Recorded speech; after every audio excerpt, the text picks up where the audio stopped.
Hello, welcome back to the alternate corner with me, Dylan, and as you found out last time, our new co-host, Ms. Morgan, as Ms. Morgan with like 8 N's on Twitter. So I didn't have a yeah, choice. it's gonna be amazing. It's gonna be great.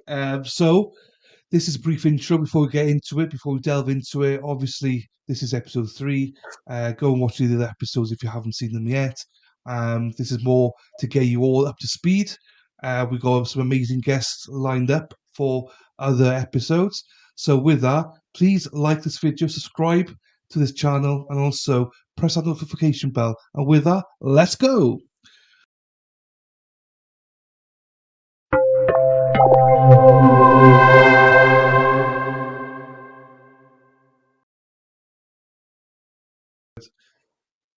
Right, here we go. Again. So, we're about to start now. Um, so, Morgan, who the hell is this guy or woman? Do you know Hooks? Hooks? Hooks? Do, Come again? do you know who the hell they are? Who's who? Oh, hang on, I need to get it. You can't see my cursor. The person that did this sheet. Hang on, let It's me get this one. HUUX. I don't know who that is. Who is that? I have no idea, but they created this. This is amazing. I'll put a link into it in the description box Okay. for I anybody who never wants to saw this see it. before. I'm sorry. Never saw this. Yeah, so this has got everything in it. Nice. All the resources, timelines, some photos, the actual house and stuff like that. So I just thought we'll just go through this basically and give the viewers a little bit of a tour and stuff like that. A lot of this stuff a lot of people will know already. Mm, But again, we're trying to catch people up. The response from people in the UK last time was very, very positive because they'd never heard of this case before. okay. So I do want to dumb this down a little bit and go through it. And I know there's loads of stuff in the present day that people want to talk about and stuff like that. But we're Sure. not there yet. We need to cover all our bases, and I think the next episode will cover all that. So with that, you ready, Morgan? I'm ready. So that's why you invited me to dumb it down. Is that what you're saying? I No, you don't know don't how need to to do that. say Just that exactly, we but just we just yeah, we'll just speak as we are. So we'll go through it. So we're here at the house first of all. mhm. I'm gonna click Hooks. Thank you, Hooks, or whatever your name is, for doing this. So this is That's the house. Oh no, 1122 King Road in Moscow, Idaho. I believe that's how they pronounce it. It's Moscow, not Moscow. Moscow. And we're like Moscow and Russia. So Yeah, so this is where a number of roommates were staying while they were attending the University of Idaho. Um, yeah, we go. We'll just go into the house. There's a lot of stuff here. If you do come here, you can view a lot of this stuff yourselves. We're not going to go into everything ourselves now. We're just going to go through. Oh, wrong one. We're just going to go through some of the key things that we want to discuss. So the first one. So as you come through the door, hmm yeah. So it's a three-story house. I believe that there's two bedrooms on the first floor, the ground level. Um, Two bedrooms, I believe, a living room and a kitchen on the second level, and then two more bedrooms up on the third story. so we don't officially right. So I know in this room, bedroom 1A, this is confirmed as BF's bedroom. Yeah, so that would So be Bethany, um, one of the roommates that she was staying on the first floor. so fine. So that was the first floor, but there was no one staying on this on the other bedroom, was there? You know, that's kind of a confusing point. The initial reports from the police were saying that there were the two surviving roommates, and they were asleep on the first floor. So that would be Bethany and Dylan. Once the PCA came out, the probable cause affidavit, the story kind of changed a little bit. Whereas they indicated that Dylan was originally on the second floor in a spare bedroom. So the story was kind of fluid with that. So it's changed basically. So Yeah, Dylan I was do actually on the believe second that the floor. first floor was Bethany and Dylan, but for whatever reason, maybe one of the girls was up on the second floor during the incident. Okay, so this is a lounge then. So the lounge seems to be like some sort of A living area, just kind of like a common so living room for everybody to just hang.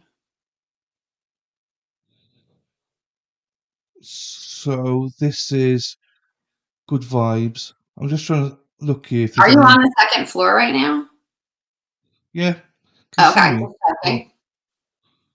hang on, I don't want to go into that one. I'm sorry, I Oh, didn't quite catch got that. Siri, Could that's you all please good. So this is where, yeah, brilliant. So this is where Zaina's bedroom would be. That's correct, right? And she was one of the roommates. Her boyfriend Ethan was not on the lease or one of the roommates, but unfortunately he was visiting that night on November 13th. So he was In staying the with her in previous, that room. yeah, in the previous episode, I showed blood outside. It's Oh awful, damn! So, but this is. Oh, I awful. keep clicking off on the long screen. So there we Right. are. That's the Yes, I blood that I remember. showed. So that is that wall essentially. Then. Right. I believe the So, indication was that that would have been blood coming down from Xana's bedroom and exposed on the outside, which just kind of gives you an jeez. idea of just how awful this was. Okay, now I'm lost in this bloody room now. This me and technology don't get on. Do you know what I mean? But one B, Yeah. oh, one B's below. Right. Okay. Right, I'm in the closet. I don't want to be in the closet. Oh, do I need to come out with this? Right. Let's go back to this one then. Let's turn around. Why am I in charge of this bloody thing? I'm useless for these things. Uh, right. So okay. So correct me if I'm wrong. Right. I'm always wrong, so I need to I correct me. will. So, so, so Zaina and Ethan were in there. This is the bathroom. Fine. Correct. So we're going back in the lounge here now. There's a Right. Is small this little hallway adjacent to the staircase that would take you down to Bethany's room, the first floor. so base? So this is it. Well, yeah, that's fine there. But this is where Dylan was in this room. Correct. Right. She was right next to the stairs that would go upstairs to where Kayla and Maddie or Madison were staying. Okay. So if we go into Dylan's room, then, jeez, what am I doing here? So Dylan Nothing to is see. also one of the surviving roommates, but she was in the, according to the PCA, in the unique position to actually see the intruder and the murderer. She cracked her door, and as the PC states, she did see him and provided a generic description. Not sure how many lights were on in the house at the time, but she was able to see him, and we don't know if he saw her, but basically he just kept going, and it leads us to believe the way that the PCA is worded that she watched him exit, like go towards the exit, and theoretically he left at that point without any communication with Dylan. So don't know if he saw her or not, but she certainly has stated that she saw him. Because hold on, it's a picture here. So this is the picture of the room with the TV there. Some sort of Yeah. wooden flooring. Yeah, so this was in a TikTok that one of the girls had posted. It's pretty interesting. They were just being goofy, pretending to be each other. It was really like a very cute, bittersweet video. But one thing that was noticeable in that short video was kind of the acoustics. There's not a lot to absorb the sound in this place. It's just something to keep in mind. Like the hardwood floors or laminate floors, or you're gonna kind of hear a lot of stuff generally. Yeah, that's fair. I didn't think about that. That is fair. You would hear it, wouldn't you? Hmm. So, right, question then, because, right, this is Dylan's room, right? I'm going back Yeah. here, right? So, back in the living room here. So, potentially she's hearing noises. Fine. I know the TikTok's there, but I'm not going to play it. Right. Um, so Ethan and Zane are in here. If my Hmm. cursor, people can see my cursor. Hmm. Fine, the hallway's there. So, she sees him Hmm. walking through. So, And I believe as you just like, passed, I believe she sees him walking toward you. Kind of just passed over the sliders off of the kitchen, and the statement indicates that she saw him going towards the sliders and presumably exiting at that point. He was done with what he came to do. so well, just there's no answer to this because we don't know what she sees or whatever. But it's like if your door's cracked like that, Hmm. A, it might be noisy to crack it open. Hmm. B, if he sees her, why does he not smash that door down? Do you know what I mean? So Why does he not? people That's have a seen very good her. question. It's at this point we can only speculate. I mean, Yeah, there's yeah.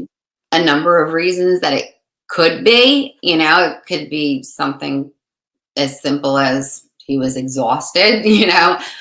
didn't see her, or it could, or something more nefarious. I mean, we don't know. We don't know. I'm not whatsoever question here, but I'm just querying the whole thing because it's probably dark, a small Right. crack. How can you make someone out?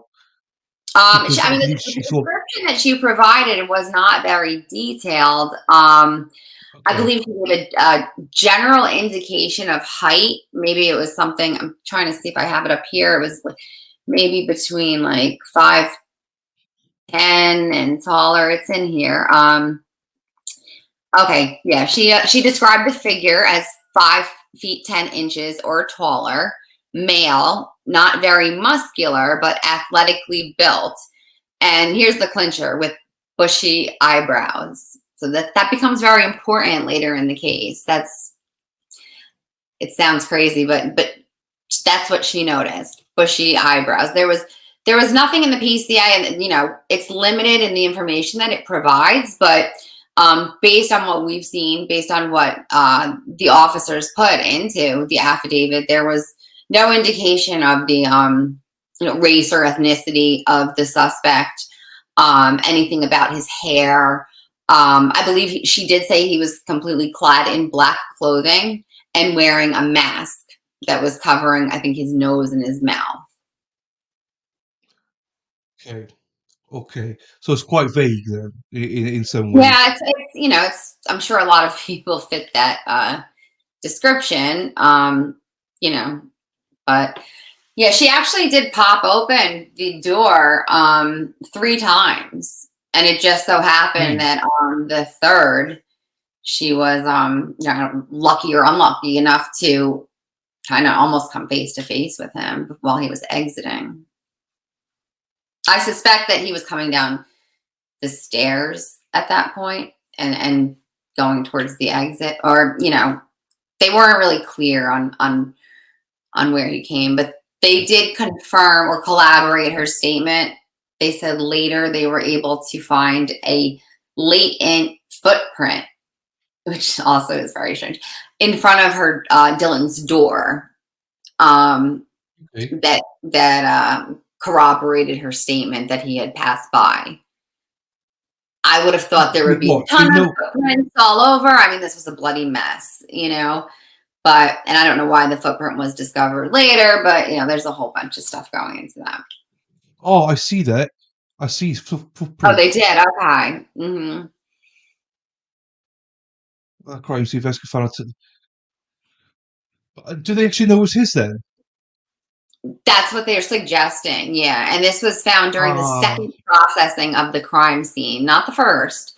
Um, and the pattern. Are you familiar with like the Vans sneakers? The pattern no, no. on the shoe print was like that diamond kind of similar to the sole of of a Vans sneaker. Okay. No, it's fashion, and I ain't got fashion sense. So, um, that's interesting. It's And interesting. now you said it, I saw that. But they don't actually know it's him. Then it's just potentially the suspect has Right. left that. They believe that shoe print is who Dylan saw, the suspect who she saw, after this Right, massacre. right.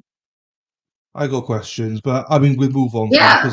because my questions on that is, well, I mean, I'll just briefly say it.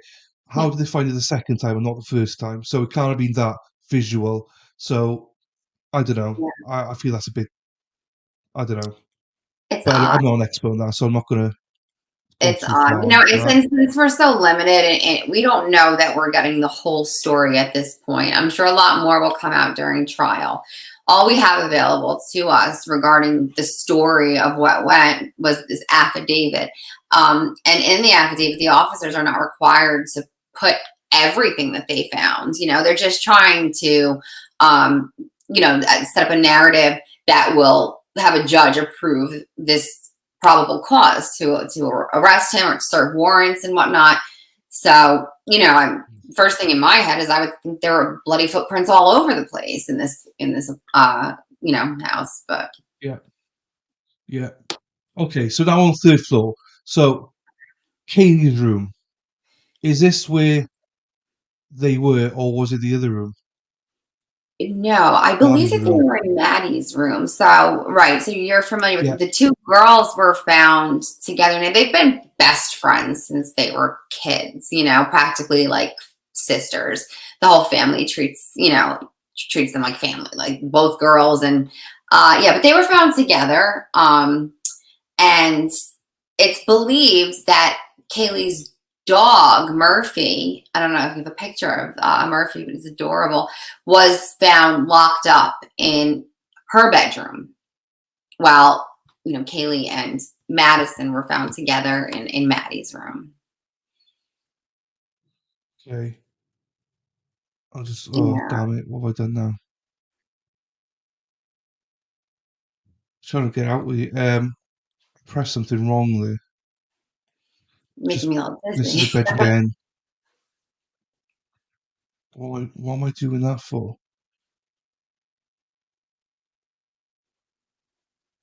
Uh, DMs, but oh, is this the other bedroom? Where are you? What floor are you on? I've no bloody idea where I am. I pressed something, and I should have pressed it. I think I'm already at the bottom again. Am I? DM would be Dylan Mortensen. That's the only DM in the That's the story. ground floor. Oh The no, ground I'm on floor. the ground floor.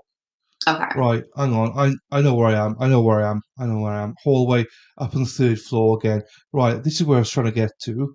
But I'm you know here. what's So interesting this is is that I'm sorry, what I'm noticing as you're trying to navigate through this, right? This is not like a very easy house to figure out, especially at 4 o'clock in the morning with limited light, especially assuming that this person might never have been here before, if that's what we're going with.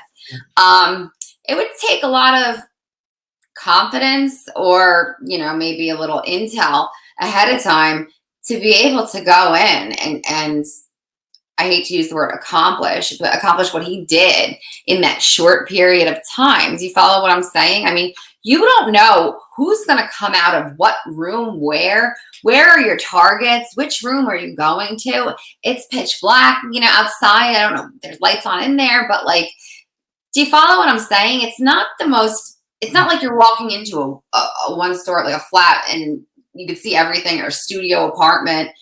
This is intricate. It's a lot of ins and outs, a lot of, oh, there's Murphy. Yeah, no, you're right. I'm lost as it is. Yeah, that's Murphy. I found that she was on the bed. Yeah. But it's interesting to see the photos Unharmed, and stuff. I'll say. Murphy, I believe, like I said, was locked up in Kaylee's room and left unharmed. Yeah, well, I mean, yeah. I don't think we can speculate too much there because right. So this one is where the knife was found, the sheath. So Correct. the sheath, sort of the Right. button there somewhere. Mm-hmm. Right. Question, Mm-hmm. because I heard a story, and this is just a story, and I don't know if it's confirmed or what, but I heard that the level of what do you call it? It's not. Is it DNA? Trace DNA? It's so Right. minimal that they couldn't find anything at the start, and they had to send it to a different lab or something, get it tested Well, again. there's the law enforcement has not really released those details that you're mentioning, but there Mhm. have been stories that have come out. Howard Bloom is one of the journalists who actually revealed this information, and he's naming names, and he's got pictures of the people he talked to about this. And according to him, when the sheath was found, it was initially sent for the ISP, I guess the Idaho State Police Forensics, to look at it. And all they were able to get was 20 cells, which is nothing. It's nothing, So their lab, their forensic lab, was not equipped to do anything with such they said 20 at best, less than 20 cells. They are not equipped to do anything with such a small number of cells. So the story is, as Mr. Bloom has reported, is that, it's kind of like a long, convoluted story, but the gist of it is that it was sent to this kind of startup lab in Texas. Othram, I believe it's called. I might be saying it wrong. Where they have different types of equipment. This is kind of what they do. Not solving crimes, looking for suspects so much, but their main thing was to solve cold cases. But supposedly, as the story goes, someone had the idea, let's send it to Texas and see what they can do with it. And, voila, they were able to, come up with a profile from those Oh, measly little less than 20 cells. so is that normal? Well, I know you might not know the answer to this, but is that normal to have so little, like, DNA cells to go I by? don't think it's normal. When this first happened, all of the stories that were out and what the police were saying was kind of indicating this was, I hate to say, a bloodbath. That, this was a violent, messy scene, a violent, messy crime scene. And the belief was that there's going to be DNA all over the place. You can't go and violently attack and slaughter 4 people who we do know, did put up a fight, at least some of them, and not leave something. I'm speaking of the suspect, not leave something there. So there was a concern, though, that this house had kind of been a little bit of a party house. They're young kids in college, and as well it should be, right? But the thought was there have been a lot of people in and out of the house, right? So there was that concern that, sure, there'll be a lot of DNA all over the place, crime or not. But as far as the crime and the suspect goes, 20, just to only recover 20 cells, yeah, it's unusual. And I don't know if you were leading into that, but it was on the snap. So just on the snap of the sheath. Yeah. Is that the black thing there? I believe it would Oh, be like that the one. metal part, I think, where they kind of like snap it. Oh, I don't know if it's silver or black there. I can't tell. But I that's where think it was it's like recovered bronzish. from. They didn't mention anything being found on the leather. Don't know if it was or wasn't. I'm betting that there wasn't, because they would have used that perhaps. They had to go with the however many less than 20 measly little cells of touch DNA that they were able to recover. Yeah, it's unusual. There's a lot of odd things around the sheath. I'll just leave it like as that. It's odd. No, that's fine. That's good insight. We So could we could delve into that a little bit, maybe in a follow up. But yeah, there's some things about the yeah, sheath that you know maybe we could chat about in the future. no, that's definitely fine, and I'd be intrigued to hear other people's thoughts on that as well. I'm just trying to find other stuff. Like, hey, people, oh, Jesus, look at this. So, right, so this is what Dylan would see. This is how dark it was in her Okay. room. Hmm. Where the fuck am I? Oh, so when right, okay, so that's outside of her room. If I go into her room, can I see something here? Jesus. So I don't know if Well, we that's not. do know actually that it was that dark. One of the other odd things that happened is right around the same time of these murders, there was a DoorDash delivery. Are you familiar with DoorDash? Yeah, well, I like Uber Eats Yeah, like type Uber thing. Eats type of thing. So somewhere around 4 o'clock in the morning, there was a DoorDash delivery for Xana, brought to the house. So was she awake? Were the lights on in the kitchen? I don't know, but I'm not sure. How dark indeed it was for Dylan. Okay, but going by what this person's saying, it'd be roughly like if it was like this, then there's no hope in hell that you can see anybody. Sure, Because your eyes need to adjust to the. I mean, I right. suppose it was dark in the room. Uh, I'm absolutely speculating there, but that's very dark. It's dark. Yeah. Especially if the person wasn't wearing all black and stuff. But And if as I you're say, just speculating cracking there. the door just a smidge and the person is walking by, Yeah. by the time you kind of figure out what's going on, adjust your eyes, catch a glimpse. I mean, yeah, it's definitely not ideal identification conditions, I would say. No, that's fair. Right. Okay. So mention the DoorDash. So we Mhm. know that at a certain time, about 4 o'clock. So this is going off my head. I'm not reading anything here. This is going off the top of my head.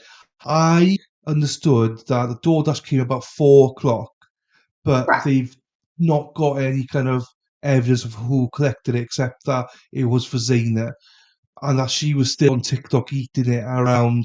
This is where I'm making it up now, about 10 past or quarter past 4 or something. So we got a bit of a timeline there, We have haven't a we? tight timeline. There's a very It's a tight very timeline. yeah. I'm not sure. Can we even call it a timeline? Hang on, where are we back here now? Do you have a timeline on I here? know. Yes, there's one here. I think this is Okay. the one. Mm, In-depth timeline. okay. This, I believe, has been done by Sleuthy. Yeah, this definitely looks like Sloopy's handiwork. Yeah. I know her spreadsheet. There we are. There So you go, Sloopy Goosey.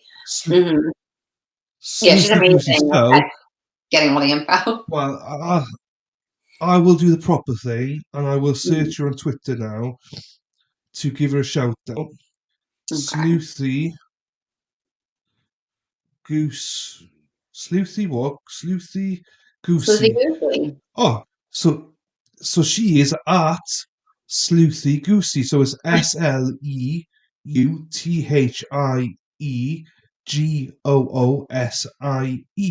Now you speak a bit about her. You know her better than I do. So what does she do?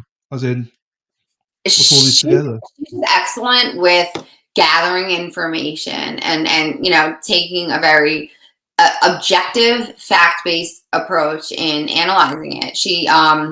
I think she does a real service to the true crime community that's following this case, because there's a ton of documents, a ton of information, and she organizes it all. She's got spreadsheets that are very easy to kind of filter through. They have tabs and this and that. She also takes it upon herself to do Freedom of Information Act requests. So she's actually, I believe, requesting documents, on her own time to be sent to her. She's putting those requests through so she can get more info. She's uncovered quite a bit. It's pretty impressive. Good. So we're here, and hopefully we can something here. The box is so bloody small. That's my fault because we're on screen. We're on screen, so we're going back it now till 15. No, not going back that far. Yeah. First of, and also you guys are so backwards. You put the month first and then the day. So We're confusing. backwards. So confusing. Um, so that's September. Fall, right? Okay. We're looking at 11th, 12th, 13th. We're looking for, isn't it? Yeah. So, right. So yeah. So here's a rough. So we got. Mm-hmm. If I just take it over. Oh damn you! Take it over a little bit. So Zena speaks to her father Jeffrey for the last time. Yeah, that's as per Okay. her father reporting that he in some early interviews did indicate that he spoke with his daughter around that time. Then right. Dylan and Bethany arrive home. They were at Sigma Chi. Yeah, I So believe obviously everybody's we're kind of eating. out doing their own thing. A couple of them were out together, but everybody was out that night, doing the college out thing for a weekend. And I'll correct myself. It wasn't Dylan and Bethany Sigma Chi. That was Zena and Ethan as Ethan. Sigma Chi. Mm. Yeah, fine. So yeah, here we are. So they all come back roughly around the same time for two. We're not going to go into the cellular resource right now because All I right. think we do separately. Because I know there's a bit of a passion here about that. Mm. So Katie phones her ex-boyfriend, who presumed that they might get back together. That we heard afterwards. So then we get onto the car in a bit. Okay, come on, I'm just Yeah, trying to that see got a where lot of we. attention in the beginning. I think I don't know the number, but something like upwards of 10 phone calls unanswered to her boyfriend, kind of late in the evening. So some people were kind of zeroing in on that, but he was cleared early on. Yeah, yeah. So this is where we're saying I did hear some noise and stuff Yeah, about 4 a.m. right. Then Yeah. right, hang on, but right, hang on, Dylan. Right, so she hears Dylan say something for there's someone here just after 4. Then suspect vehicle 1 seen driving on King's Road at 4:04. Yeah. I'm not sure how exact Dylan's recollection of when she heard things were, and that's Right, fair. I don't think that I would remember exactly the minute that I heard someone say something in the middle of the night. So fine. No, fine. generally, somewhere after 4, she heard that, right?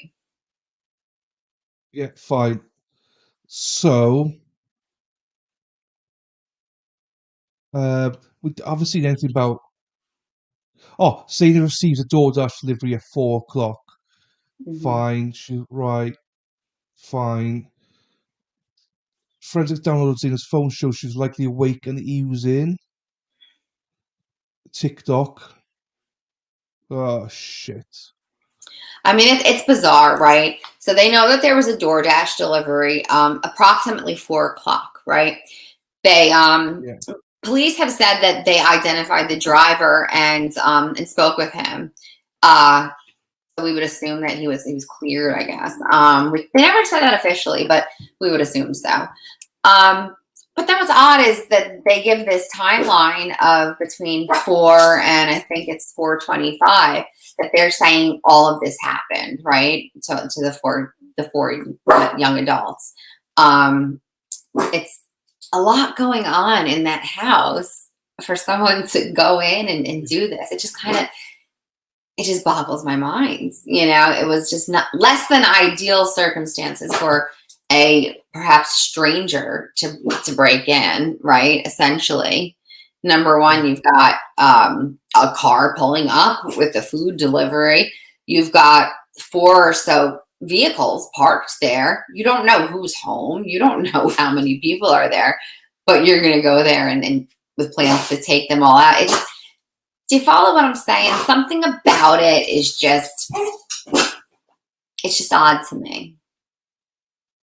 So, just for people at home to know, this is the first time I've seen this.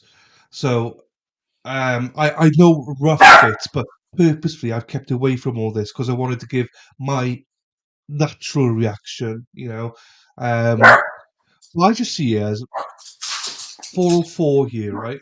For anybody seen that, there's a 404 there, and then everything happens.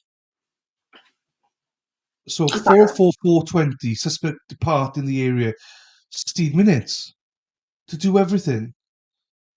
That's not Right, very long. right. And initially they were In saying my that view.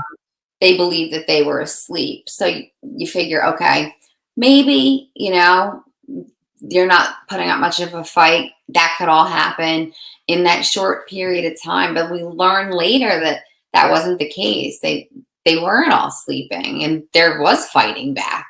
So you've navigated multiple floors of this home, went into a couple bedrooms, took on 2 people at a time twice, right? And managed to get out and drive away. And this is all in, a few minutes. It's really mind-boggling. Yeah. The other thing that I'll mention though is, for quite some time early on, the time frame was 3 to 4 a.m. They were saying the police were saying that this occurred. I had heard sometimes 3 to 5, but they were really saying 3 to 4. A lot of the pressers from the chief and the publications, if you go back and look in the news, they were all saying that the murders happened between 3 and 4. It was only like way later down the road, like later in December, that the timeline just suddenly changed and it became 4 to 4:25. That was odd to me. What caused the Well, change? you say 425, but here it says that the suspect vehicle is seen departing at 420. So Exactly. You're right. I'm It just does going say by. that, but also in the affidavit, and I'll read it to you. It says the combination of DM's statements to law enforcement, reviews of forensic downloads of records from BF and DM's phones, those the roommates, and video of the suspect as described below leads investigators to believe that the homicides occurred between 4 and 4:25 a.m. So, right, I kind of noticed what you noticed. I had an issue with that. So you see him peeling away at 4:20, but then you're saying that the homicides occurred between 4 and 4:25. So was he telepathically doing it? It's odd.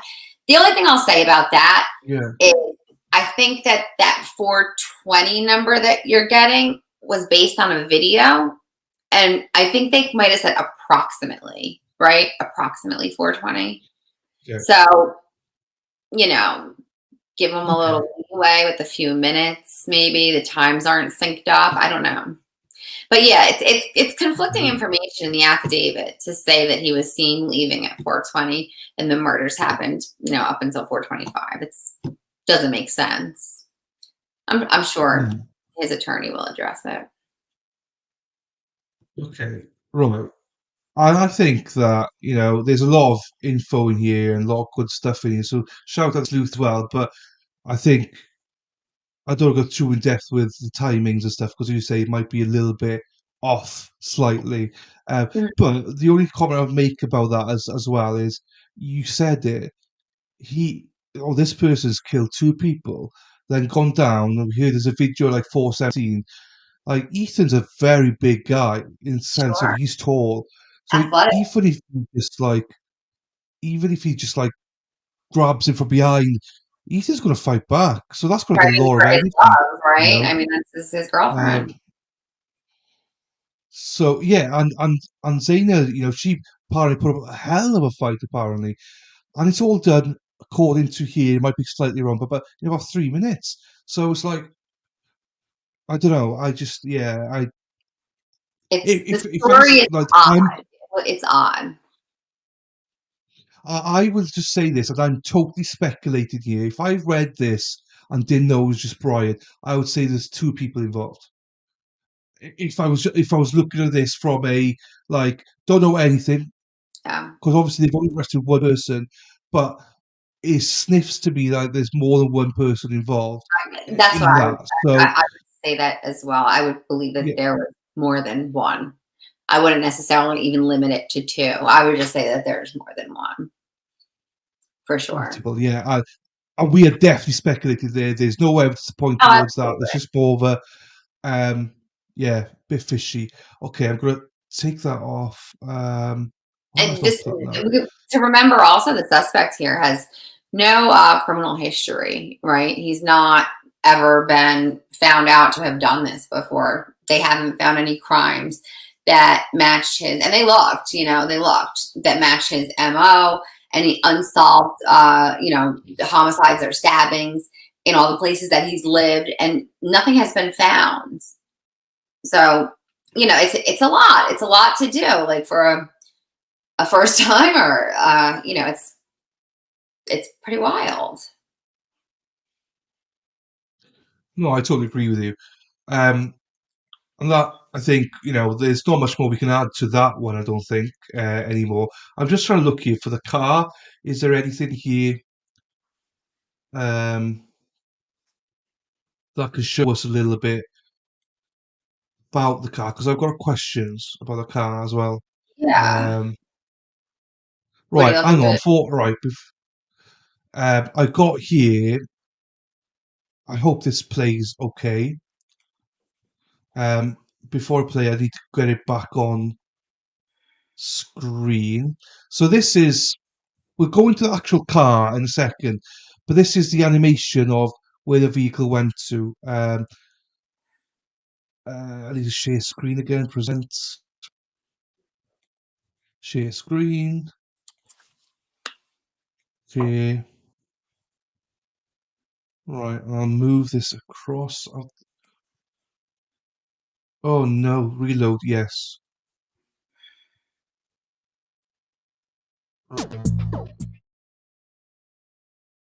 Hello, this is Gray Hughes of Gray Hughes Investigates on YouTube. If you could hit that like, share, and subscribe button, I would really appreciate it. This is going to mainly focus in on the description given in the probable cause document of the suspect vehicle and also the DoorDash vehicle that shows up to deliver a meal to Zena Kernadel. That was right around 4 o'clock. It's important to note that Koberger left Pullman at around 2:53, and then he is first seen on camera in Moscow at approximately 3:26. When he was first seen, he was actually seen in a location that is pretty odd. He was seen at 3:26 at 700 Indian Hill Drive, and it's just sort of off on the side winding street, quite a ways east of the 1122 residence. But all these streets connect in some ways. When you look at it, it looks like he drove up north on 95 and then possibly turn right on Palusa Drive. Now, in this case, when he drove there the first time, keep in mind it only takes about 10 or 15 minutes to drive from Pullman, Washington to Moscow, Idaho, but apparently it took him somewhere around 35 or 36 minutes. So there's all kinds of other roads that are south of Pullman that would allow him to cut across. He winds up in Moscow, Idaho, first being seen at 700 Indian Hill Drive on a surveillance camera. Then he was also seen in a surveillance camera after driving past and through Indian Hill Drive. He gets to Steiner Avenue, and then he turns west, and then he passes a A&W restaurant, and there is a camera there that was put in the news early on, and that's right at that intersection. And then he made like 3 different loops, but eventually he shows up in the area of 1122 King Road, making his way onto King Road and Queen Road at around 4:04. But prior to that, we had the DoorDash driver dropping off a meal for Zainab. Now, I think that they were able to continue to identify this vehicle because it was missing a front license plate.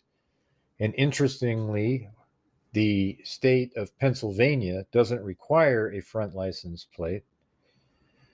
The state of Washington requires front and back license plates. According to Title 49 Motor Vehicles in Idaho, Chapter 4 Motor Vehicle Registration, display of plate and sticker, license plate assigned to a motor vehicle shall be attached, one in the front and the other in the rear, with the exception of the following. And there's a bunch of exceptions in there, none of which Brian Koberger fit under. The vehicle that was traveling around with Pennsylvania plates does not have a front license plate. And that alone really points to it being his vehicle. And obviously, we've learned that he updated his license plates after that to Washington plates, which would be front and back. And that's when he headed back to Pennsylvania after the term was over. He took off, and interestingly, he did go down to Colorado on the 13th, 900 miles south. So is that where he actually started his journey back home from with his dad? Or what, did he drive all the way back up and head from Pullman, Washington with his dad to Pennsylvania? So let's get to the video right now. Dylan Mortensen and Bethany Funk both made statements during interviews that indicated the occupants of the King Road residence were at home by 2 a.m. and asleep, or at least in their rooms, by approximately 4 a.m. This is with the exception of Kernodle, who received a DoorDash order at the residence at approximately 4 a.m. Law enforcement identified the DoorDash delivery driver who reported this information.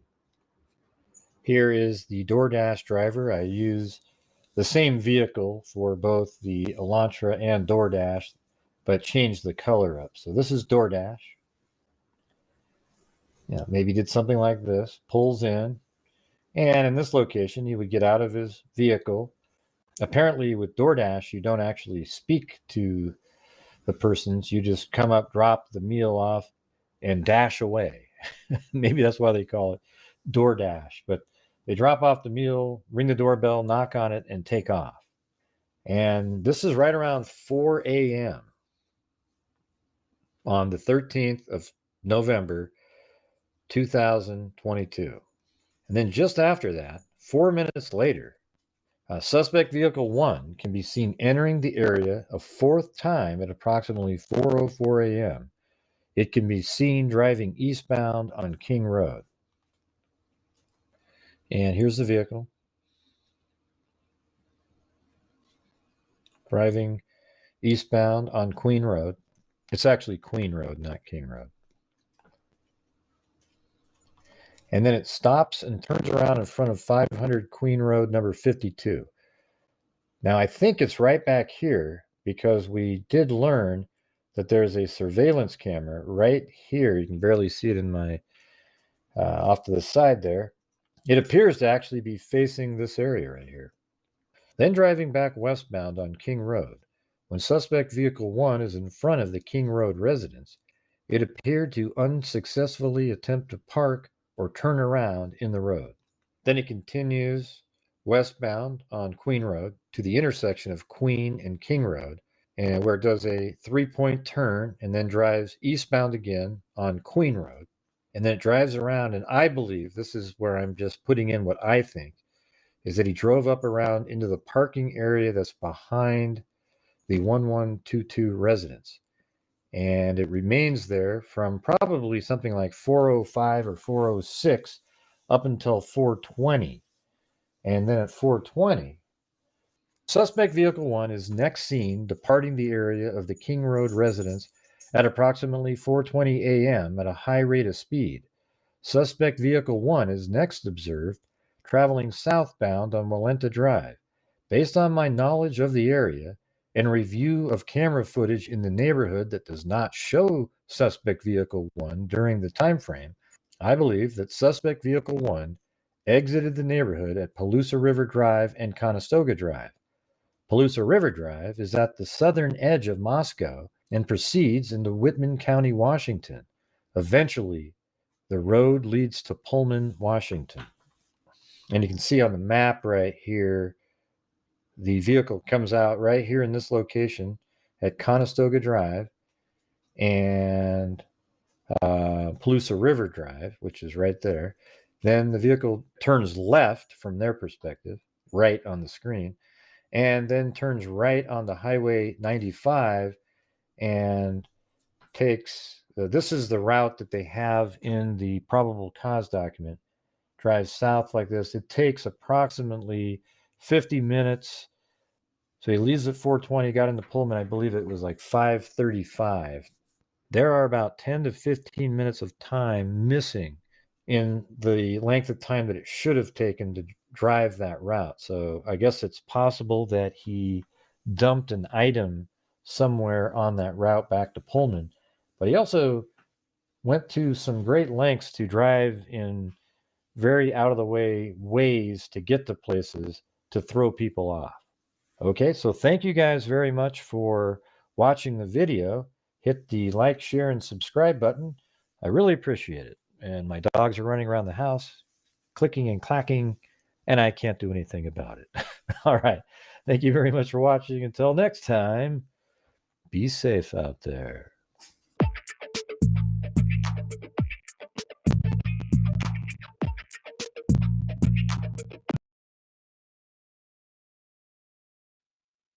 Just I'll mention though, I mean, he made a valid point that there was no front license plate. I'm not sure that they had an image of the front of the car. From what I've read, they didn't. But there are 21 states in the United States that do not require a front license plate. So it's not like just Pennsylvania, and that's unique to Pennsylvania, no front license. There's 21 states that don't need one. And there's really nothing the timing was unfortunate, but there was really nothing suspicious about him changing his registration and getting the plates. His registration actually was set to expire, and so he had to do that. So it really wasn't any kind of any funny business with that. So I know that there's like, okay, my audio sucked right at this point. So what I was trying to get at and asking Morgan was, how do they make out that the white Elantra was the make and model it was? Because I haven't seen anything that's clear cut for it. So that was basically my question. So they did collect some video, from neighboring houses and businesses around the time in question. And they had that reviewed by, I believe, like an FBI expert in the field of identifying cars. If we listen to what Howard Bloom has reported, he actually stated that there was a handful of videos, and they were sent to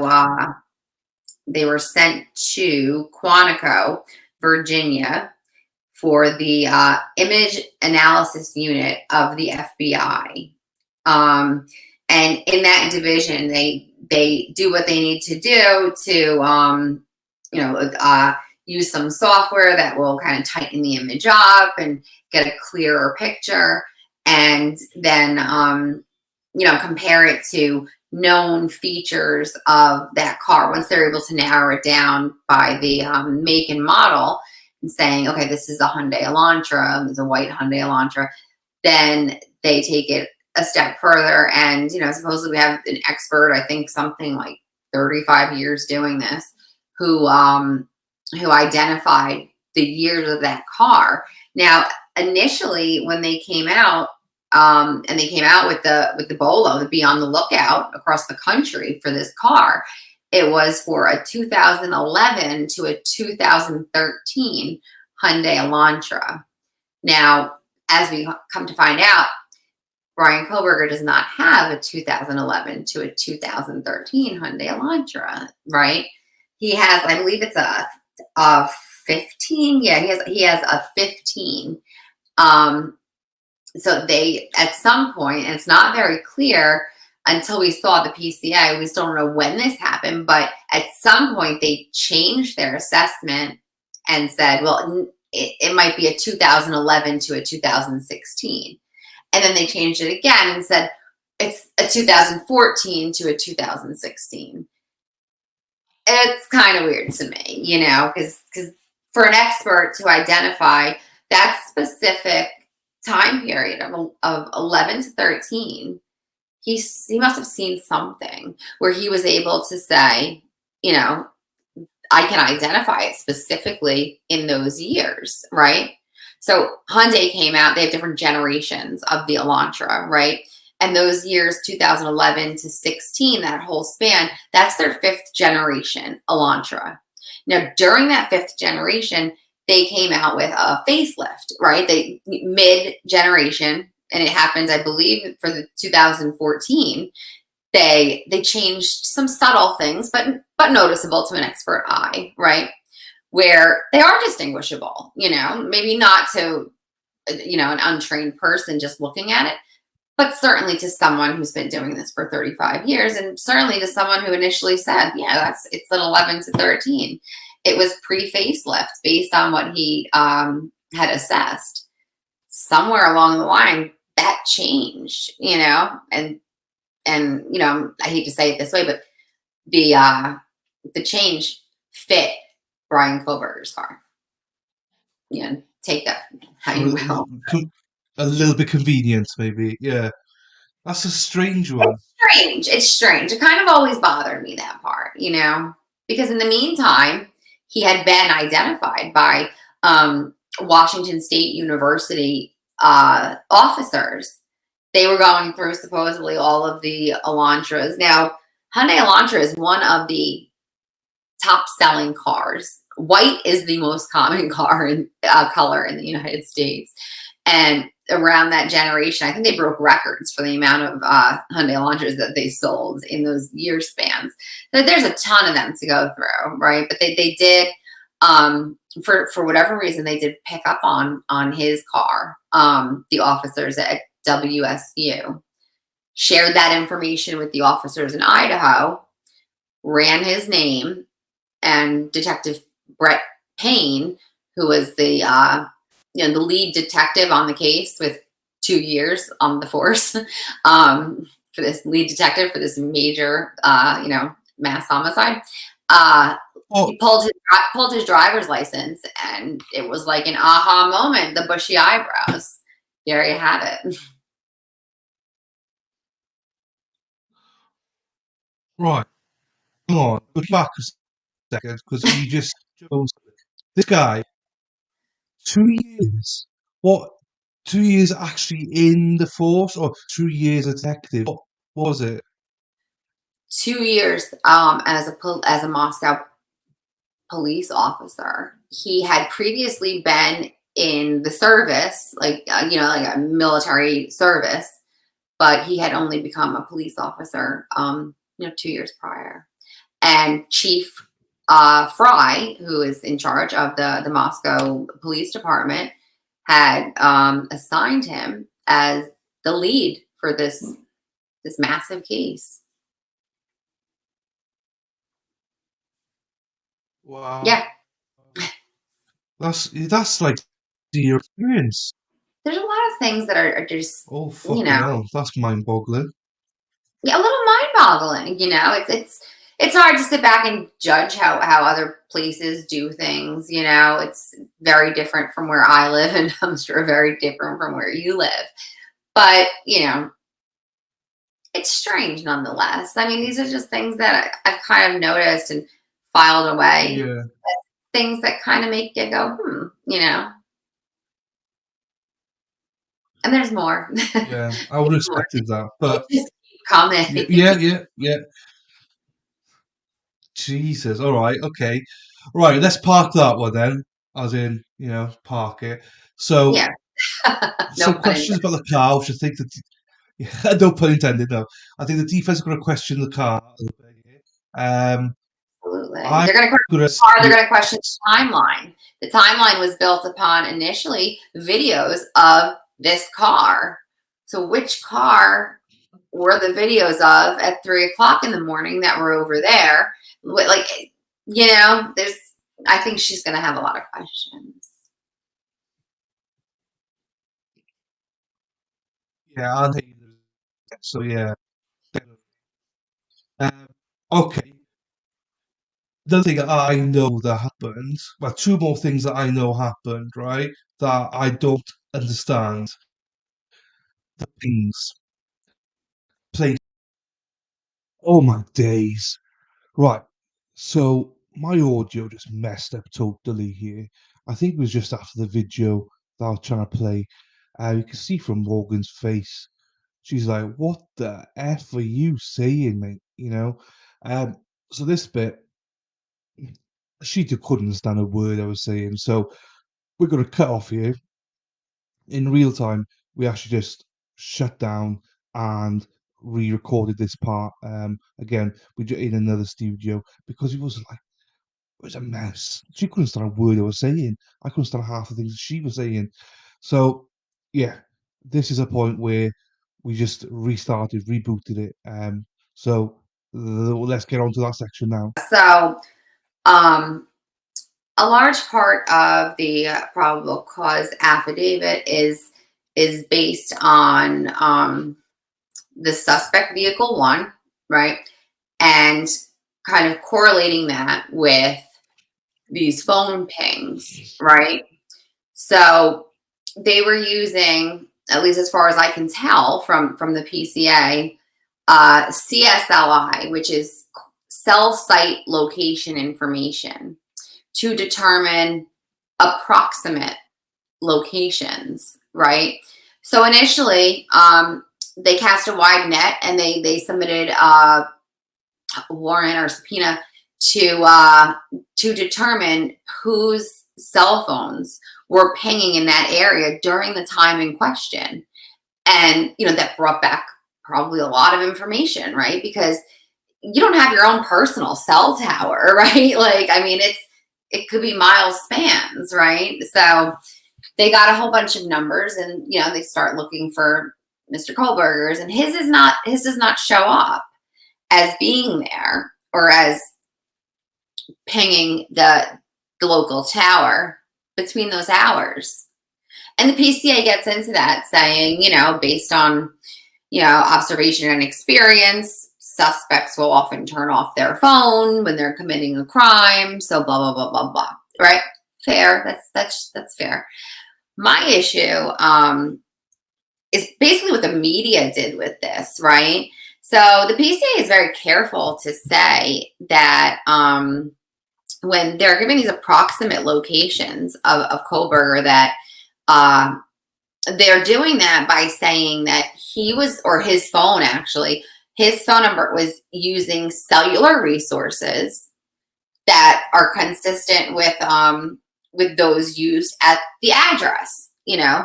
But that's also cellular resources that are used by their 100 neighbors, you know, the grocery store, the church. Yeah, I mean, it could be a very broad thing. So they had said that, you know, there were 12 times that, and I forget the timeline, but in the preceding months, that Mr. Kohlberger's phone had pinged, using those cellular resources, you know, common to the resources that provide coverage for 1122 King. And the media here had a field day with that. He's a stalker.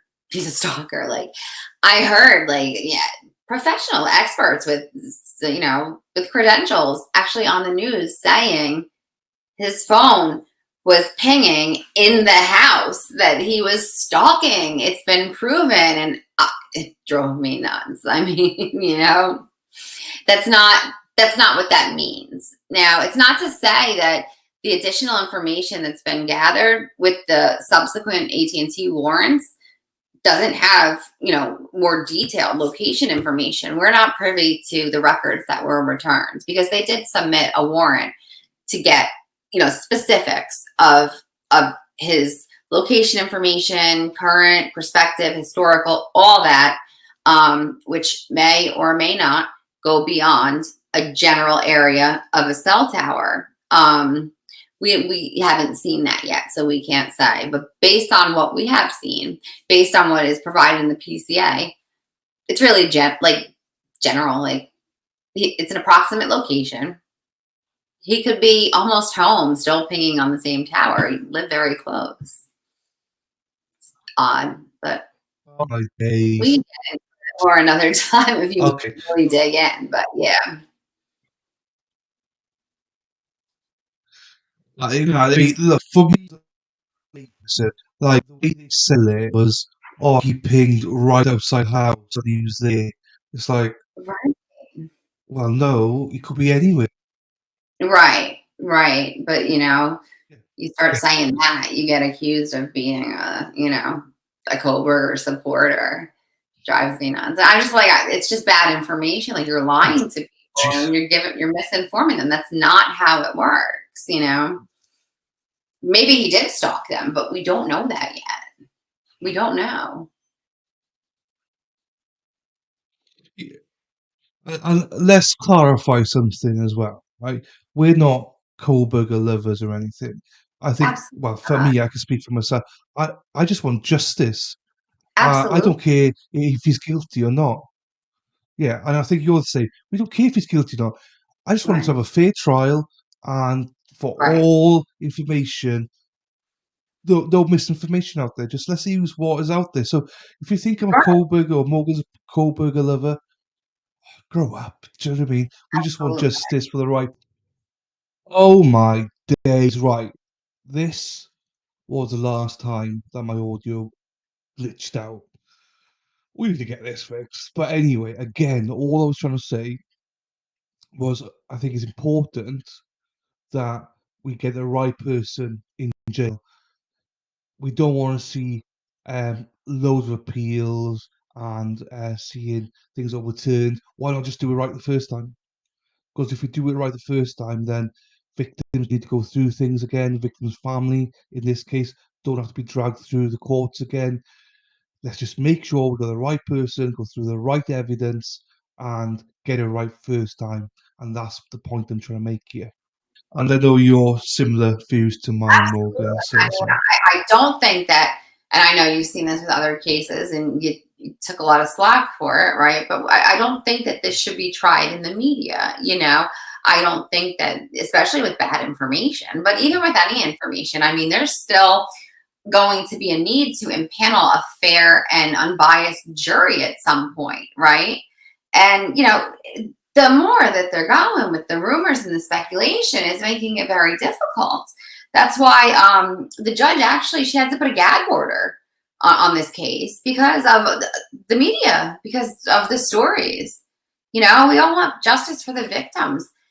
Don't screw the case up. If coworker did it, then let him have his day in court and pay for what he did. And if he didn't, then my God, we have a crazy person running around who is getting away with killing all these young adults. Like, I mean, come on, let's be real here. But to minimize it and say, like, just because I want the facts, or cold, like, I'm glad that you cleared that up. But that's not the case. Certainly not the case. It's atrocious what happened to these 4 beautiful young adults. They deserve justice. Part of that is a fair trial, to ensure that there's justice. A big part of that is making sure they have the right person. I mean, these things have to happen, and we have a lot of questions right now. But it doesn't help anyone to speculate. And some of these stories that they're coming up with these anonymous sources, and I don't get their whole MO, like what they're doing that for. But it's just kind of gross. Okay, so now we covered that. I want to take us back. I know we're all over the place here, and that's my fault, my bad. I've taken us from one end to the other. But I think it's important to bring you back in and be like, right, am I correct in saying that this all happened like between 4 and 4:30, say, in the morning, but the police, the officers, they never arrived there until midday. So what happened? What's happened? What happened with that delay and stuff? Can you go into a bit about that? Sure. So that's kind of a big mystery, right? I'm echoing a lot right now. Is that It's okay? fine. Yeah, it's fine. Okay. So right. So that was a big one of the big question marks is regarding the 911 call. So as we've discussed, Dylan, one of the surviving roommates, was obviously aware that there was someone in the house. We don't know how much she knew. The affidavit doesn't state that she heard any of the stabbing or the murder happen, but that she was, as they put it, in a frozen shock state or phase, something like along those lines. So after she saw the suspect, almost face to face through the crack in her door, we don't know what she did. So there was about 8 hours that passed before 911 was called. So I believe the 911 call came in around 11:58 a.m. So that was just a couple minutes before noon. So we have the murders happening, if we're going with the timeline that's generally accepted or put out there, around 4. But the police are not notified of anything happening until about 8 hours later. And the other thing that's interesting is that wasn't the first call that was made. A number of friends, and it's an unknown how many, I believe one of them may have been, unfortunately, Ethan's twin brother, were called to the scene by the roommates prior to even engaging the police or calling 911. So you've had a number of kids that went to this crime scene, and I don't know how many rooms or how far in the house they went, but there was a number of them there when the police ultimately did arrive, sometime around noon. So that's kind of been a big topic of discussion, is why the wait. Supposedly, with that massacre, there was blood all over. I hate to say it. The stench of the blood, you smell like the iron. It probably filled the house, and there was no phone call to the police for 8 hours. And after friends were brought over to the house, so it's been a topic of discussion and kind of debated, back and forth. There's a lot of people who are defending the roommates, saying, and and there's some truth. They're victims too, or that they may be victims too. They lost their friends. They were there when this horrible thing happened. So, cut them some slack. They're young. We don't know what condition she was in. She had been out. We don't know her frame of mind. But then there's the other side who says, okay, I'll take all that. But there was 8 hours before you called 911. What gives? So that's kind of a hot topic, and I'm sure there'll be a lot of discussion around that when the trial comes. I was going to say 8 hours. That's a long 8 time. hours. And after having a number of other people to the house, so What? theoretically a contaminated crime scene with God knows how many people before My the police first arrived. thought, my first thought, what you said about all the people was, and like again, I'm not fashion orientated, but the vans. Well, if they're that popular, Right, then people, a lot of those people are probably going to be wearing vans. So this is exactly. what, like, oh my god, like they would have contaminated everything. So So odd. You're right about that. I mean, people have poured through the social media of all of the victims, and the surviving roommates have found pictures of both of the surviving roommates wearing Van sneakers. There has not been a photo of Kohlberger in a pair of Van sneakers. There were no Van sneakers collected from his house when they executed the warrants. I think there was a pair of Nikes, but there were no Van sneakers. So that's, it seems a little yeah, shaky. and I think from my understanding, and again, you correct me if I'm wrong here. Okay, there's a delay of 8 hours, but also there was a lot. It just seemed unprofessional the way they gathered everything as well. If that makes Oh, sense, people just allowed to walk in and out, and I mean like ambulance people, everything. Um, so they didn't really protect the area right away. So that's probably contaminated it a lot as absolutely. well. That's a good point. I mean, you could see in the photographs from the media and in the broadcasts from the news being there that the police cars were pulled up within 3 feet of the front door. They didn't collect the photographs and measurements of the tire tracks. There was like some skid mark tire tracks from possibly when he sped away at 420. That wasn't collected or photographed for days. I think something around like 5 days after this happened. We saw pictures of a number of people, in law enforcement in and out of the house in various, protective gear, some without gloves, some in Tyvek suits, some not in Tyvek suits. Yeah. The department took a bit of a beating for these bungles, for lack of a better word. Yeah, Didn't I collect mean, the I'm sure. trash. That was another issue.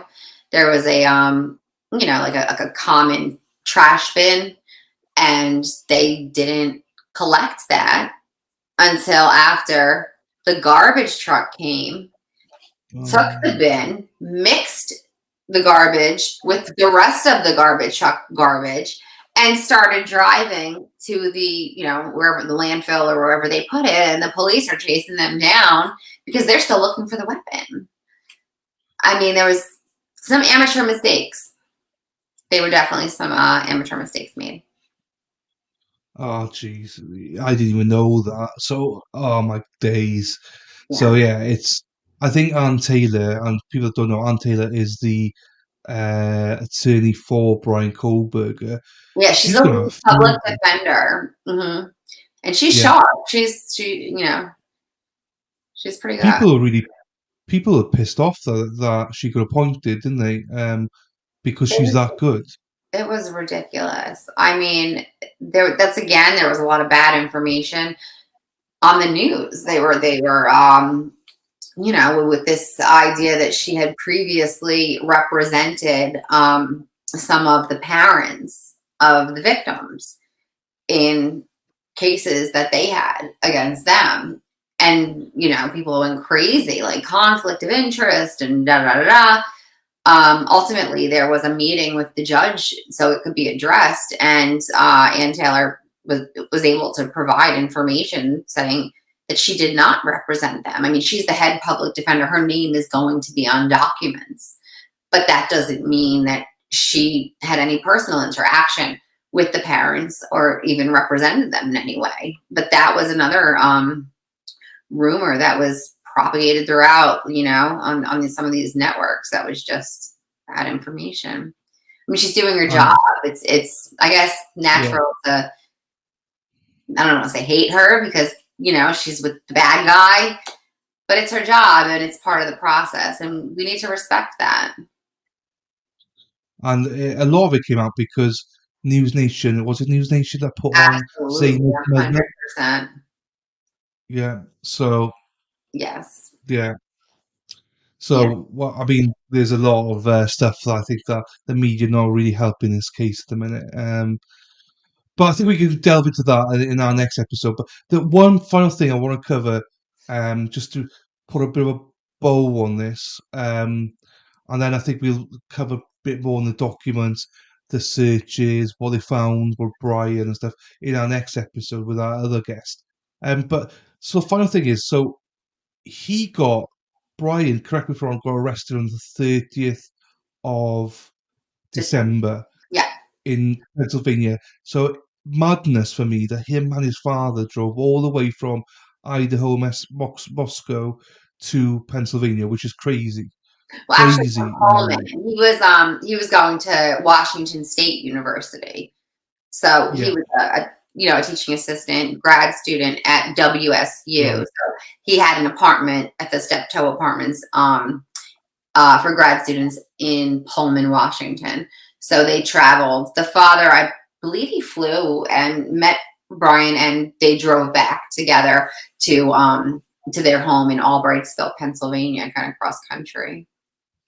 Madness, and that is they got stopped twice in Indianapolis on the outskirts of Indianapolis by police officers. Yeah. And there's stories to that, which I don't think we even know the truth about that, why he was No, we stopped and don't. stuff. Even.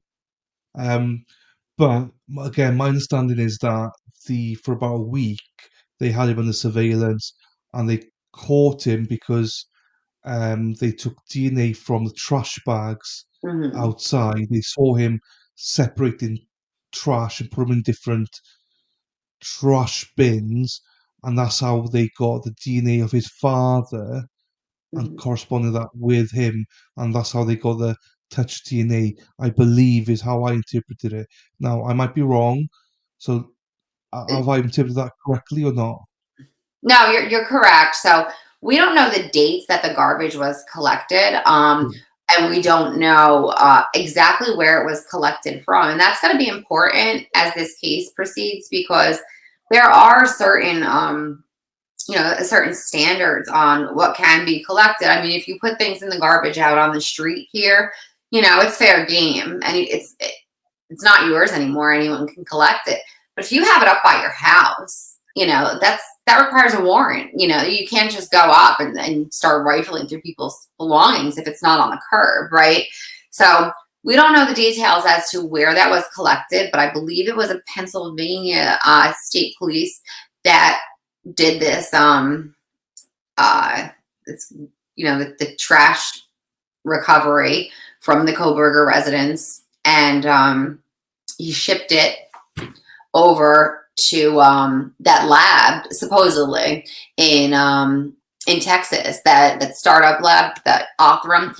I guess he FedExed it or overnight or something, as medical material, and sent it directly over to that lab so that they could hopefully match it to those few cells that they had from the sheath. And as the story goes, they were able to determine at a certainty of 99.9999999 that the DNA, the cells, would be the son of Mr. Cooper, his father. So that's how that went. And then they then went in to arrest him Mhm. something like 3 a.m. or something on the Yeah. 30th, and he was there apparently. Was he not? Again, this could be speculation, but I've heard that he was in gloves separating or doing something as they came in. That was a story that I heard also.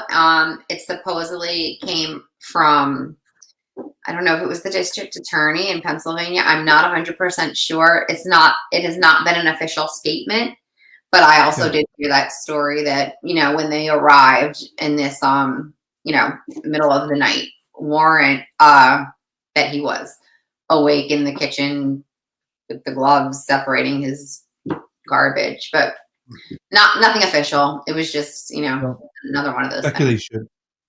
No, speculation, that's fine. So they took him in there and um, they took him to wherever in Pennsylvania. I should have that in front of me, but I Monroe don't. County, somewhere near where he lived, and then got him on a plane, and he was extradited to Idaho. See, I told you all, she's not just a pretty face. She knows her shit, and because I ain't got it in front of me. So you saved me there. But yeah, so I remember this is one of the reasons I got into this case because there was a private a private jet taking him or Hmm. something back, but it took forever. They had Yeah, to refuel once or twice, and I was like, I thought they would be like they'd be there in 2 hours, but it took them ages. yeah, yeah.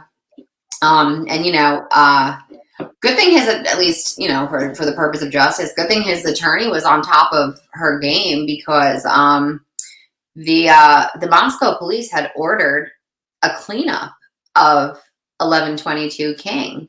They had ordered, for the bio teams to come and clean up the whole thing, and she put a stop to that, through a court order with the judge. Um, because they couldn't wipe it out before her team had an opportunity to assess the crime scene. But I mean, they had the U-Hauls there, they had the mattresses in the back of the trucks, and it just Yeah, shut down. Like, she was on top of it. I remember that, and I thought it was Yeah, funny how they were doing that because it was like, can you imagine if she hadn't been on the ball? yeah, That would have been just like, oh my god, it's gone. yeah. That's mental. Oh bloody hell! But anyway, okay. Look, I think we've covered quite a bit here already today, and I'm still recovering from the. I don't want to say the name of it. The How are you feeling? I am. I'm not great. You I'm seem sleeping. pretty good. Yeah, no, I feel okay. I'm ups and downs, up and downs. Do you know what I mean? So, Yeah. um, but I had the Rona for people but not for 6 for 2 weeks. So but there we are. I'm so glad we did this. I've been trying to be arranging a date for ages. I really Oh, appreciate the fact that you're able to do this because like you bring so much insight and knowledge to it. And yeah, it's all right, babe. We were supposed to record this 2 weeks ago, guys, until I got oh, ill. yes.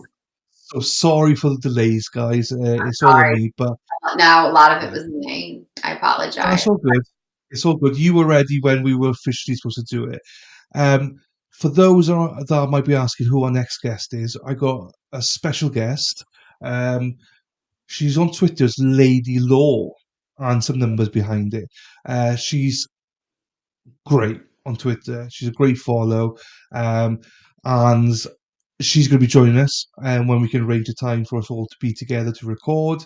And what we'll do is we'll start using her knowledge and experience and go through some of the searches that they've done for Brian and again try to get us up to date. We don't want to bog you down too much with info, so that's why I try to take stages on this. And also, just remember, this is just me and Morgan shooting the shit. This is Yeah. our opinions. We try to, obviously, we're not giving legal advice. We're not 100% spot on. We're trying not to speculate, or if we are, we always say that we speculated. Try to keep to the facts of as we see them reported. Um, but yeah, that's where we are. Do your own research as well, and it's important to listen to various other people. As I said at the start, give Sleuthy a follow on Twitter. She's really good. I know that Sleuthy and Morgan do a lot together, and there's other people as well on Twitter that do a lot with you guys as well. I'm looking forward to delving into that a little bit more now that I'm a little bit more caught up. But yeah, I think that's where we are at the minute. I can't Yeah, wait. I can't wait to meet Lady Law. That'll be great. I'm really looking forward to that. same here, same here. I've interacted a lot with her on Twitter, but never met her, so that'll be good. Um, and yeah, so she's going to bring a lot of knowledge. She's very sensible, and she speaks her mind, and that's all we want, really. Is everyone that's sensible speaks their mind. Sorry, that's a little bit disorganized. That's on me as the host. I just, I just prefer just jumping. If something comes to mind, I just want to talk about it. And also, if anyone's got any questions, put them in the comments or message myself or Morgan, whatever. If you got questions, we'll happily cover it. And I think after we have Lady Law, there might be one other that Morgan might be trying to target on our behalf, which she doesn't know about yet, but she will know after this. And then we might do some lives then, guys. If you want us to do some lives, we'll do it. Yeah, and we've had some great positive comments already about this series, so please join us. So yeah, final words, Morgan. Anything to add? No, that I think this was great. I can't wait to get together again. I hope everybody, responds if there's anything they're interested in hearing about, and be sure to subscribe to the Alternate Corner. It's good Oh, stuff. there we are. That's a plug. Unlike it, unlike this. Also, in the descriptions, all got a new store open as well now. So take a look at that as well. If you're from the UK, or Europe, United States, or Ireland. If you're from Canada, you're fucked. I'm not setting up for Canada yet. So, but yeah, that's it. Thanks, Morgan. We All will right. stay on Yeah. and close this end recording. And thank.